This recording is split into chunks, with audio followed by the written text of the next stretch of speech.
How can you use AI to help yourself on your health journey? That's exactly what I'm going to show you in this short video is something I've been talking with my clients about this week is how they can use an AI software like ChatGPT to actually help themselves and answer some of their own questions. Now, as a registered dietitian, there's so much more to sessions and working with people than giving them detailed plans and things. It's actually getting them to listen to their body, get curious about why they're eating, reflect on, the emotions that come up when they're eating. So there's so many things. There is that personal connection, and definitely one-on-one counseling is the best way. And in group settings is another great way for me to support my clients.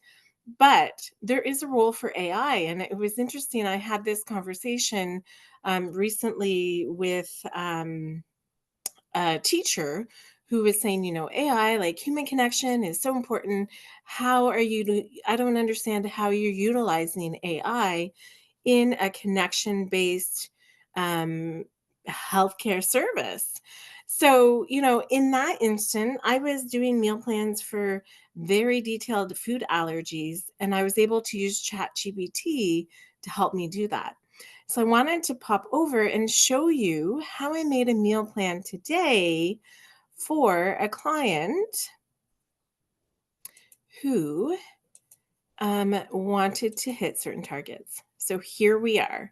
So here's a 4-day South Asian inspired meal plan. So the individual I was working with today is actually doing intermittent fasting, has been doing it for 3 years. They've got a window of 5 hours where they're eating. They're doing about 19 hours of fasting. They are also taking a weight loss medication that can, make them feel full. So sometimes they're only eating once a day and they're concerned with how are they meeting their nutrient needs. It's going to be hard. It's going to be super hard to hit protein and fiber when you're only eating 2 meals a day, especially if you get full quickly. So that's one thing to look at. So I went to Chat GPT as a tool to be able to put together this meal plan to help support them. So as you can see, I gave it the target. So 95 grams of protein. So this individual is currently about 95 kilograms. So 1 gram per kilogram is a good target. If someone's doing more activity or if someone's in the menopause transition, we'll bump that up. But that's generally, a good amount of protein and 30 grams of fiber a day. The average North American gets about 15 grams of fiber. Fiber has so much benefit for us, especially for weight loss and not storing the visceral fat that's on our belly and stuff. So it's a big part of making sure you're meeting your nutrient needs. The food that gives us fiber also gives us the antioxidants, vitamins, minerals. So when you limit your eating window, we've got to get a bit intentional with our eating, let's say. So I plugged in what I wanted to focus on South Asian inspired meals to meet them where they're at culturally when they do make food at home. They have said making food at home is less enjoyable now because they don't feel hungry because they're taking a medication that stops their hunger. So they don't have the appetite to eat and they don't have the appetite to cook. But in this case, I'm still showing them how they can focus on some of those cultural meals and hit their targets. So meal one, chickpea spinach curry with brown rice. So ChatGPT is giving general macro guidelines. Macros 20 grams of protein, 16 grams of fiber in that meal. And then when you get to the second meal, the tandoori chicken with lentil salad, then you're also getting lots of protein, a little less fiber, but then we're adding a bit more fiber this way. And at the end of the day, we're getting to those targets for day one. So I decided to give them 4 days of reference because if we're eating the same thing all the time, it gets a bit boring. So I give them 4 days of South Asian inspired meals and snacks, and they're all hitting that target. Then it offered to give them a grocery list. So I pulled that out. Might as well help them and make it easier for shopping. So I did that as well. And then The other thing I did was I'm in Canada and they are buying some pre-prepared foods at the grocery store. That's easy. They have a busy lifestyle. Again, they're not feeling a lot of hunger. So, how can I make it easier for them? So, I asked it to do the same macros, but do it with food that you can buy pre prepared at the grocery store. So, for meal one on day one, it gave a rotisserie chicken with steamed broccoli and mashed sweet potatoes. The 5-ounce rotisserie chicken breast, so that 40 gram of protein, that would be one thing where I'd be like, chat GPT, is that really true? It can range from 25 to 40 grams depending on the reference that you look at. So it's probably not quite hitting that, but we can say it's in that range. So based on the items that it gave, it hit the targets again. The next day is grilled salmon, quinoa salad, pre-made chicken salad, and then Greek yogurt as a way to get some good fiber and some good protein, having the yogurt and putting in some berries, getting some antioxidants there.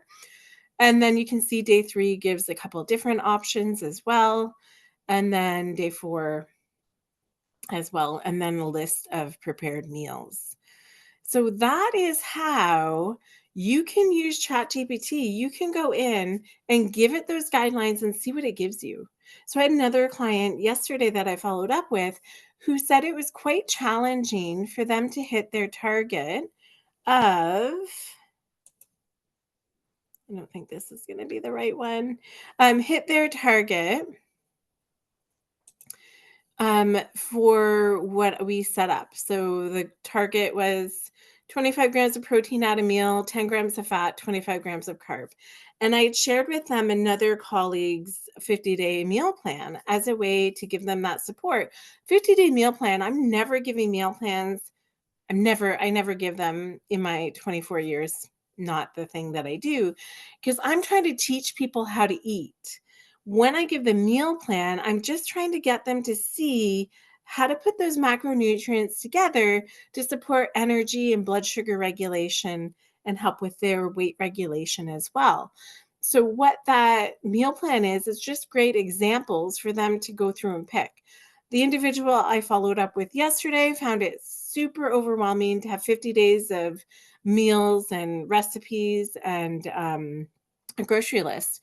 So what I did was I came back and I said, okay, well, I'm going to give you some easier things to follow. They go into the office a couple days a week, so they wanted some no cook breakfast. And again, I used ChatGPT to pull this out. Okay, so I put in no cook breakfast, hitting the targets. It gave them to me. A couple days at home, they are cooking breakfast. They have time. So then it gave me those options. They didn't want any processed foods. So it's giving ground turkey as an option. The original plan came back with like deli turkey, I think. So then I went back and said, oh, sorry, no processed foods. And then it removed that. So you can kind of go into that much detail. And then I asked for 3 easy to pack lunch and 2 cook at home options meeting that same criteria. So again, it went through and it gives, packing tips. Um, the other meal plan that I was working on over the holidays was very detailed, was really like someone wanting to batch cook and be as efficient as they could, but also eating no processed foods, gluten-free, dairy-free, chickpea free. I can't remember what the other things were, but it was a lot. So we were able to, based on, okay, tell me how to meal prep for this week using all these meals. And ChatGPT takes it down to get you the most efficient way to meal prep. So, well, are you doing this, do that? So, if you have recipes that you already like, you can put them in and ask them, how can you do this recipe or this meal plan for the week in the most shortest time possible or most efficient time possible. I can't remember how I asked, but it gives you all those details and then it gives you detailed instructions. You can ask it to do that and it's pretty good. So this one, yeah. So it gave some easy ones that didn't require cooking, but could be quick for lunch, and then cook at home lunches as well. And then I think for dinners, they had a bit more time. I asked it to tell us how to cook things. But also they're simple, easy dinners, but they're hitting those targets, right? So that is where sometimes ChatGPT comes in to give you, or any AI software. That's the only one I've been working with. I actually tried, I think it was Gemini through Google, because ChatGPT was down the day that I was trying to use it, like down for hours. And it didn't give me the same detail. So I went back to ask it a question. I think it was Gemini. And it said, "Oh, sorry, I'm a new software. You're right, I missed that one." So then it corrected itself. So I mean, there's tweaks and things, and you have to read things. A lot of the providers in the clinic where I work also use an AI scribe. So they record the sessions with patients, and then they use that to make their notes. But sometimes it doesn't pick up the numbers properly. So in one individual case, the ferritin, which measures the iron stores in the body, was 7, but the AI scribe translated it to 107. Or sorry, it was 107 and it transcribed it to 7. So it was quite a difference, and made, big difference when I look back for some of that updated value. So I gave this person yesterday a list of snacks, then night snacks, taking out the protein and giving some instructions as well. So I just thought it would be super helpful to hop on, show you how I'm able to use it to my advantage, tell my clients how to use it, support them in getting detailed information, and just think about it as a tool. Of course, mindset's a big factor in any health behavior change. And obviously, an AI software is not going to give you that. But if these are things that would be helpful, like create me a quick meal plan that hits these targets, then it comes in handy as a tool. And yeah, I'm embracing it. I used it to plan my summer vacation. I told it where I wanted to start, where I wanted to finish, how many days I had. Let me hit all the kind of major landmarks in that part of Canada. Um, I let it tell me a budget. I let it show me how to reduce my budget. So it can do lots for us. Um, I'm excited to continue to work with the software and just enhance the way that I'm able to support my clients.